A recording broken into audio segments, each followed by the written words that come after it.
कैसे कहेलू झूठे कान्हा बदनाम बा। कैसे कहेलू झूठे कान्हा बदनाम बा। मैया हो यशोदा तोहार लाल बेलगाम बा। कैसे कहेलू झूठे कान्हा बदनाम बा। कैसे कहेलू झूठे कान्हा बदनाम बा।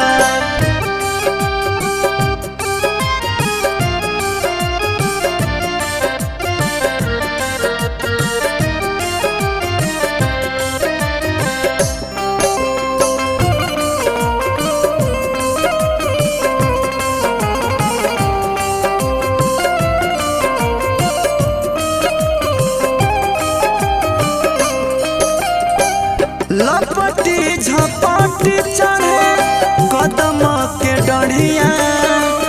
इकट्ठी से फोड़ देना मर के गगरिया। लपटी झपटी चढ़े कदम के डढ़िया। इकट्ठी से फोड़ देना मर के गगरिया। बहिया पकड़ के को कहे घाम बा। बहिया पकड़ के को कहे घाम बा। कैसे कहेलू झूठे कान्हा बदनाम बा। कैसे कहेलू झूठे कान्हा बदनाम बा।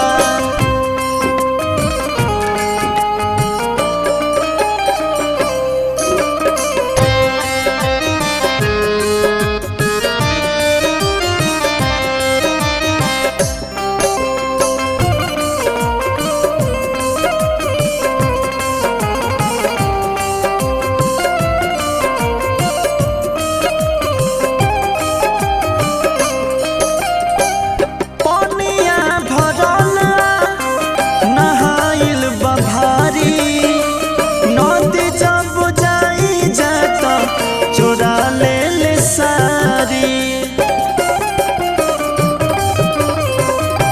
पनिया भरल नहाइल बभारी। नदी जब जाई जाता चोरा ले ले सारी। कितना गिनाई रोजे नया नया काम बा। कितना गिनाई रोजे नया नया काम बा। कैसे कहेलू झूठे कान्हा